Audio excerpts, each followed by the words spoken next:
Nous avons été informés jeudi, effectivement, de la démission des médecins des urgences. Cependant, il nous a paru important d'attendre avant de communiquer, d'attendre d'avoir plus d'informations sur les doléances des médecins et comme je suis présidente du conseil, de consulter la direction pour savoir quel était effectivement le bien fondé de leur action. Toute la difficulté que nous avons sur le département de la Guyane, tout hôpitaux confondus, c'est effectivement de pouvoir recruter des médecins, des spécialistes qui seraient en capacité de venir servir les patients de Guyane. J'ai effectivement participé à une réunion avec la direction de l'hôpital et l'ARS. Et effectivement, lors de cette réunion, il y a un certain nombre d'éléments qui ont été fournis.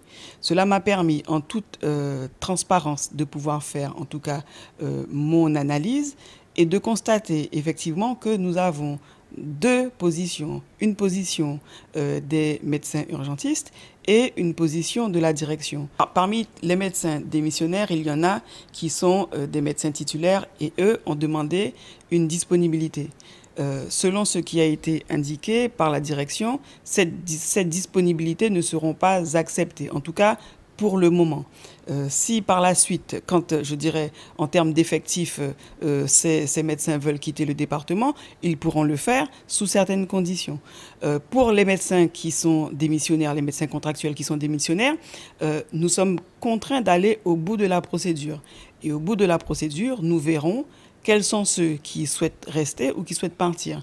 Toujours est-il qu'il y a 2 mois de préavis et que sur ces 2 mois de préavis, la direction va prendre son bâton de pèlerin pour rechercher des médecins en capacité, enfin, qui souhaiteraient pouvoir rejoindre l'équipe des médecins de Guyane. Pas de bus ce lundi dans les rues de Cayenne, suite au droit de retrait exprimé par une partie des chauffeurs de la régie communautaire de transport. La cause, un projectile arrivé sur un bus de la ligne 4 vendredi dernier. Depuis, le service est à l'arrêt total. Le problème soulevé par cet incident est le non-respect des procédures d'urgence, de soutien aux conducteurs et même aux passagers. Lorsque le chauffeur il est en danger, il a eu un incident, une agression dans le bus, et il doit appuyer sur ce bouton, et ce bouton doit déclencher toute une série d'alertes à des personnes, à la police, à la gendarmerie, à la direction, et aussi ce qu'ils appellent les régulateurs. Et malheureusement, à chaque fois qu'il y a un problème sur les bus, qu'eux, ils alertent les régulateurs, ces gens ne sont jamais dans leur poste. Ils ne sont jamais présents, ils ne répondent pas, des fois ils ne répondent pas. Alors, pour cette fois, il a répondu, mais la suite de la procédure n'a pas fonctionné. Et ça n'a pas été bien fait, parce que normalement, lorsqu'on prévient un régulateur, il doit mettre en place ce que j'appelle secours à personne, c'est-à-dire il doit aller sur place, porter secours, voir avec ce chauffeur qu'est-ce qui s'est passé et éventuellement prendre le bus en main et pour rentrer le bus. Là, j'apprends que le chauffeur, c'est la même personne qui a subi l'agression, qui était en accident de travail et qui était en panique, c'est lui qui a rentré le bus. Le comité de sécurité et des conditions de travail a été convoqué en urgence une première fois samedi dernier, mais ne s'est pas tenu dans la mesure où seuls les élus et une partie des représentants du personnel étaient présents. Une deuxième réunion de crise s'est tenue ce matin. Ce n'est pas la faute aux chauffeurs. Les chauffeurs, eux, ils sont là pour travailler. Eux, ils sont conscients de tous les problèmes que ça pose aux Cayennais. Eux, ils veulent travailler, ils veulent faire leur boulot, ils veulent que le public soit transporté, mais dans les meilleures conditions. Comment voulez-vous prendre un bus et qu'à un moment donné, on peut vous planter, on peut vous lancer une pierre, on peut vous agresser au couteau ou au ciseau, n'importe quoi, comme il y a déjà eu. Parce que ce que je vous dis là, c'est des choses qui se sont produites. Des chauffeurs se sont fait attaquer au sabre. Bon, moi, je dis, attendez, à partir de là, et moi, je trouve que la direction, ils sont légers par rapport à leur façon de faire, aux décisions qu'ils ne prennent pas. La réunion du comité a fait l'objet d'une nouvelle suspension à la demande d'une partie des représentants du personnel qui ne s'est pas représenté. L'ensemble du droit de retrait concernant le tir de projectiles n'a pu être traité dans son intégralité. Cependant, l'ensemble des dispositifs d'alerte fonctionnant sur la ligne 4 vont entraîner un service minimum qui sera maintenu sur la ligne 4. Ils sont venus en nombre assister au premier café des parents au lycée de Balata cet après-midi. Le thème, les dangers du téléphone portable et les dérives sur Internet. Apprendre à détecter et réduire au maximum ces dangers. Tierfan, élève de première au lycée, y a assisté. J'ai appris qu'il y a plusieurs sortes de dangers, surtout sur les réseaux sociaux. Nous les jeunes, on l'utilise beaucoup. Les intervenants nous ont appris qu'il y a des gens qui peuvent se tuer. Il y a plusieurs risques en fait. Tu peux être harcelé, être obligé de changer d'établissement. Il y a beaucoup de gens qui sont parfois dans cette situation, qui aimeraient qu'on les aide. Pour les parents d'élèves présents, cette sensibilisation était bénéfique. Cette rencontre, c'est pour permettre aux parents d'échanger par rapport à toutes les violences que peuvent rencontrer les jeunes. Les violences via les réseaux sociaux, les harcèlements au niveau de l'école et au niveau aussi de tout ce qui peuvent, l'utilisation des portables que l'on sait où il y a des photos qui circulent, des vidéos, également les SMS. Et bien souvent, les jeunes n'ont pas conscience de la portée de ces transmissions. Répondant aux interrogations des parents en fonction de la portée des actes volontaires ou involontaires, la brigade de la prévention de la délinquance juvénile de la gendarmerie nationale arbore les collèges et lycées du département pour prévenir de ces dangers. Oui, c'est très important que les parents sachent la problématique des dangers qu'on trouve sur Internet. Et eux seront les meilleurs liens qu'il y a pour une famille. Le papa ou la maman qui dit à ses enfants « attention, ça c'est dangereux ». Je pense que c'est que bénéfique de faire ce type de manifestation, ce type de rencontre. La direction du lycée Balata se félicite de cette manifestation. Le but, c'est principalement que les parents se rendent compte que leurs enfants font parfois des choses dont ils n'ont pas forcément conscience avec les téléphones portables et de leur montrer qu'ils peuvent tout simplement réguler peut-être ce que font un peu leurs enfants, que c'est pas un monde où ils n'ont pas leur place. On peut prévoir une série de séances pédagogiques avec les élèves, ou de prendre des classes pour justement travailler avec eux sur ces points-là, parce que c'est qu'un début et après bien sûr l'action doit se prolonger parce que ça ne va pas tout faire. Un premier café des parents réussi qui tend à se renouveler avec cette fois-ci les principaux concernés. Pour cette journée consacrée aux commémorations de l'armistice de 1945, les représentants des forces armées en Guyane et des élus se sont réunis devant le monument aux morts, place du Coq, à Cayenne.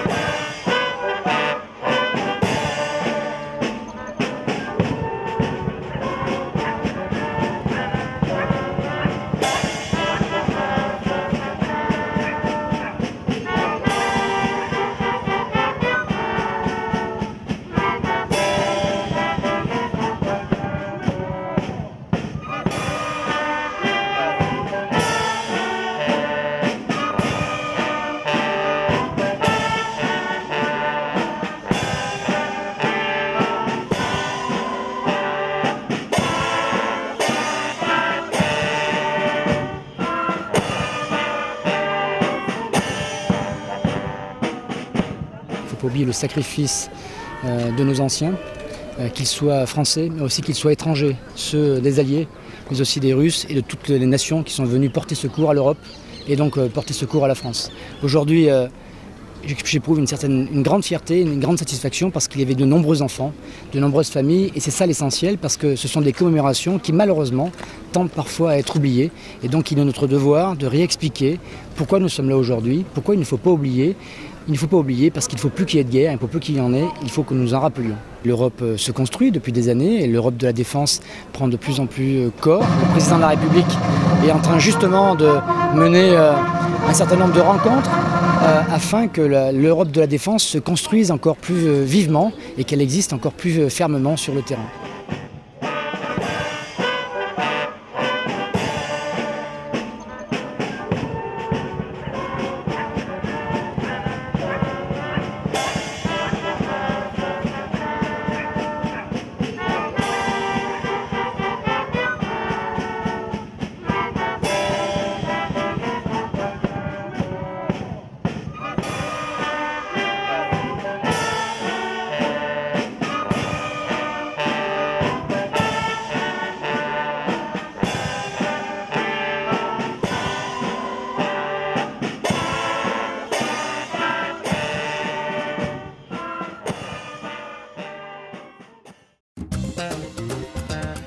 Christian Aridas, directeur de la formation continue à l'Université de Cayenne, était invité à la 8e conférence scientifique internationale « L'Est et l'Ouest dans le dialogue des cultures » qui s'est déroulée du 16 au 18 avril dernier à Lipetsk en Russie. Il est intervenu sur l'aspect régional de la politique langagière en Guyane. Ils sont aussi dans un pays où il y a 17 millions de kilomètres carrés et 146 millions de personnes, confrontés aussi à différentes langues régionales. Et comme nous, donc c'était 3 jours très riches. Et surtout, non seulement riches, mais la façon d'aborder certains problèmes, etc., était complètement similaire à nous, parce qu'on est aujourd'hui dans une problématique qui est mondiale, c'est celle du mélange un petit peu de culture. On est dans ce mélange culturel qui amène justement vers quelque chose qui est complètement unique. Et la Russie, pareil, c'est-à-dire qu'eux aussi, ils ont eu leur histoire qui va vers quelque chose de complètement unique. Alors, je disais que c'est un pays riche, pourquoi? Parce qu'il y a eu aussi des invasions qui ont emmené justement à constituer cette propre histoire. Alors, c'est intéressant, pourquoi? Parce que c'est, entre parenthèses, un pays un peu fermé, mais complètement ouvert en fin de compte, parce que non seulement j'ai eu un très bel accueil, mais aussi ils étaient très curieux de savoir comment ça se passait en Guyane, et aussi on sentait bien qu'il y avait cette volonté d'échanger et de travailler ensemble. Alors j'espère vivement que à partir de là, on pourra déboucher vers quelque chose d'une relation pérenne, via une convention, et aussi de voir comment, à partir de ces échanges-là, on peut faire progresser justement la recherche. Et si on traitait le problème des sargasses avant l'échouage, c'est en tout cas la volonté du maire de Saint-François, dont la ville subit une nouvelle fois les conséquences de cette invasion d'algues. C'est 1% de ce qui est dans la mer qui vient sur nos côtes. Alors, tout le monde a fait le compte. C'est bien en haute mer qu'il faut aller récupérer ces algues et pas attendre qu'elles se désagrègent, qu'on nous demande, nous communes, de créer des systèmes d'épandage. Mais la responsabilité de l'État, c'est justement de nous protéger. Et c'est pour ça que nous sommes en colère, parce que nous considérons que l'État, eh bien, minore le problème. Et il ne faut surtout pas faire passer ça pour une catastrophe naturelle, au sens où la loi aujourd'hui le précise. C'est surtout une pollution dont nous ne sommes, ni de près ni de loin, les responsables. Par principe de précaution, le maire a même dû fermer certains établissements scolaires proches du littoral impacté. Après que les enseignants, les directeurs d'établissement et l'inspecteur de l'éducation nationale dédié aux questions de sécurité et d'hygiène soient venus dans les établissements, après les mesures d'analyse qui ont été réalisées par l'agence régionale de santé, j'ai décidé de fermer 2 établissements qui ont réouvert ce matin. Il y en a un sur la route de la Pointe des Châteaux et un dans la zone touristique de la Marina. Mais il faut faire attention, il y a beaucoup de vent. Si ce vent chute, les émanations et d'H2S et d'ammoniac reprendront.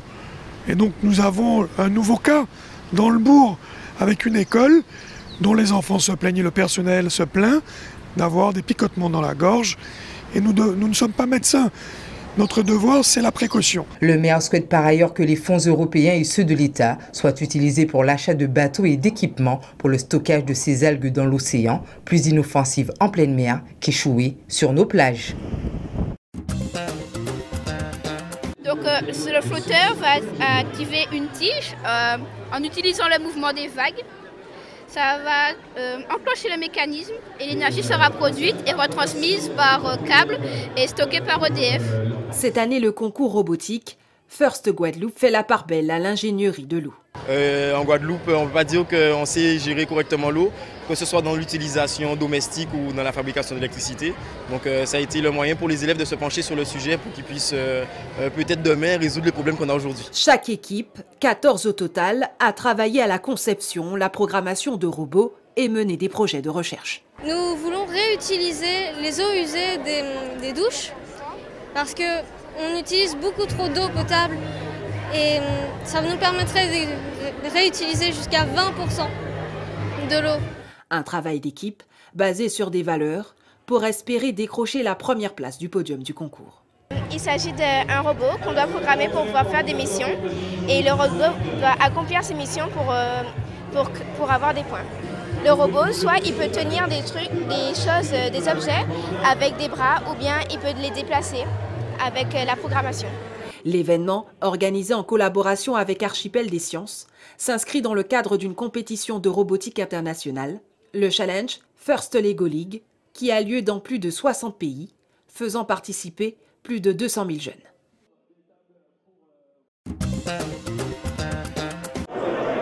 Le début de rencontre entre le Gel d'Ardecourt en blanc et la Gauloise de Basse-Terre est équilibré et se passe surtout au milieu de terrain.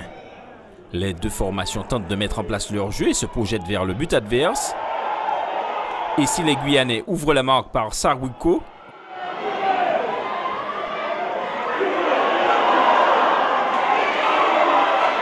les Guadeloupéens tentent de revenir dans le match. À 10 minutes de la pause, Laurent Michi est tout près de l'égalisation, mais Apollinaire est à la parade et à la pause, le Gel d'Armen 1-0. Au retour des vestiaires, les Guadeloupéens insistent et se procurent des occasions.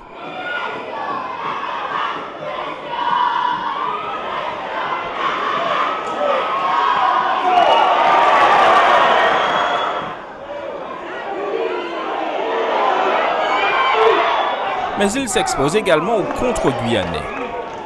Plus rien n'est marqué et le Gel d'Ar s'impose 1-0 et se qualifie pour la finale du trophée Mutuel Margaillard. La deuxième demi-finale oppose le RC Rivière-Pilote en violet au Golden Lion. Le début de rencontre est rythmé et équilibré. À cette percée de Siamdi,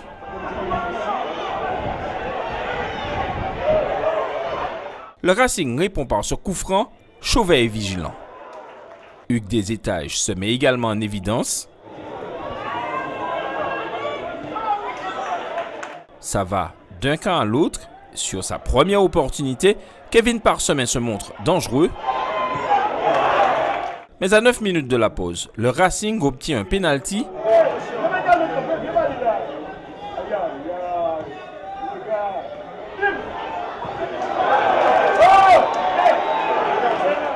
Il est transformé par Grégory Pastel. Les Joséphins tentent d'égaliser et ils obtiennent à leur tour un pénalty. Il est transformé par Kevin Parsemin. Au retour des vestiaires, le match repart sur le même tempo et c'est le Racing qui allume la première mèche par René Louis Arthur. Chauvet est à la parade. Les Joséphins répondent par cette superbe action initiée par Barthéléry et Bourriel. Ce dernier lobe le portier pilotin, Félicité sauve sur sa ligne. À l'heure de jeu, Thierry Catherine, qui vient d'entrer sur le terrain, accélère, fixe les défenseurs adverses, profite de l'appel de Parsemin et crucifie Hugues des Étages. Le Golden Lion mène 2-1. Ici dans les arrêts de jeu, les Violines se procurent un dernier coup franc. La frappe de Pastel est trop enlevée. Les Joséphins s'imposent 2-1.